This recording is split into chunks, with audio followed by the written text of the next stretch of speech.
Hey, this is Tony here with Salt Strong, and in this video I'm going to show you how to tie your own dropper rig. And all you need is your leader material, a hook, and a weight. You don't have to use any swivels or anything like that to connect different pieces of line. So this is a very simple and effective way to do it. Now I'm kind of going a little overboard on the line here. This is actually a piece of string. I'm just using this for visual reference so you can see what I'm doing. And I'm also using a much larger hook than I would use, and also a very big weight, again just for visual reference. And at the end of the video I'll show you the actual rig, how it should look when you're using regular fluorocarbon or mono leader with the right size hooks and weights. Now this rig is very effective to catch what I call tasty inshore fish such as black drum, sheepshead, snapper, and it's also a very effective rig if you're trying to catch bait fish such as pinfish, croakers, pigfish, any of those sort of bottom dwelling baits. Very effective rig for that. So it can pretty much catch anything.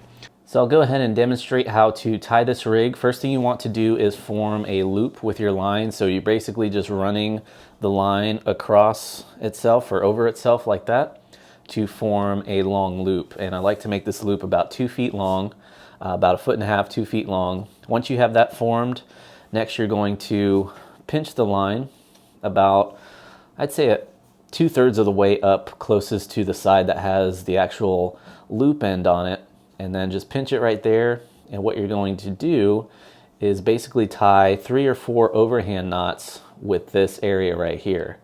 You're just going to loop it over itself like that, where you just pinched it. Now you have another loop that you just formed. This is the end of the loop, and what you want to do is take this end and wrap it over and under about 3 or 4 times. I'm just going to do it twice here to save time. And then pull on it, tighten it up, and now you have formed a loop there. Now after you form this loop, what you want to do, make sure you have your tag end out to the side, because that's going to be where you actually attach your weight to, and you don't want to confuse that with your main line. So this would be the main line right here. This is the loop that you just formed. This is the tag end where your weight is actually going to get attached to. Now that you have this loop here, what you want to do is cut one side of the loop closest to the knot. So it doesn't matter which side, just cut one side like so. And now you have the piece that you're going to attach your hook to. Now one thing that's very important that a lot of people make a mistake with is that they will tie their weight to the side that you want to attach your hook to.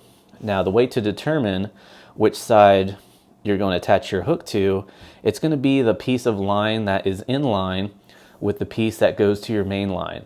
So it should be straight like that. Then you're going to have this extra piece hanging off, and that's going to be the tag end. That's where you're going to attach your weight, because this part is actually weaker. So if you do put your hook on this part, what's going to happen is you might lose a fish, or it might break off very easily, as opposed to this one, which is much stronger.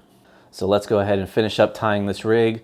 What I like to do is keep the actual leader attached to the spool. That way I know which side actually goes to my main line, because if not, sometimes you might cut the line, you might cut a little 4-foot section, and then you start tying all these loops, and next thing you don't know which end actually goes to your main line. So I highly suggest keeping your leader attached to the spool as you make this rig, and then cut it whatever length you need when you're done tying up this rig. So let's go ahead and tie up the end for the weight.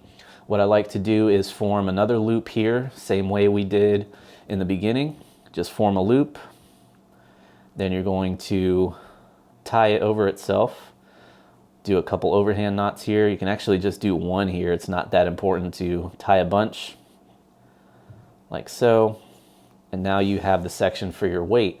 And the good thing about this loop is that you can switch out weights. So if the current picks up, or you're fishing shallower or fishing deeper, you can quickly change out weights, and I'll show you here. Just pinch that loop nice and tight. Whatever weight you're using should have a hole on the top.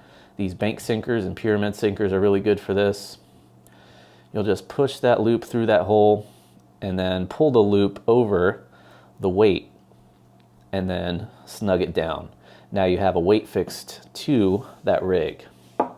Next up is the part for the hook. Now you want your hook to be above the weight, so that's actually a good length there. So we have enough room to play with to add the hook, and we'll go ahead and do that here. Whatever knot you prefer to use. I usually use a trilene knot or just a regular fisherman's knot, nail knot, whichever knot you prefer to use.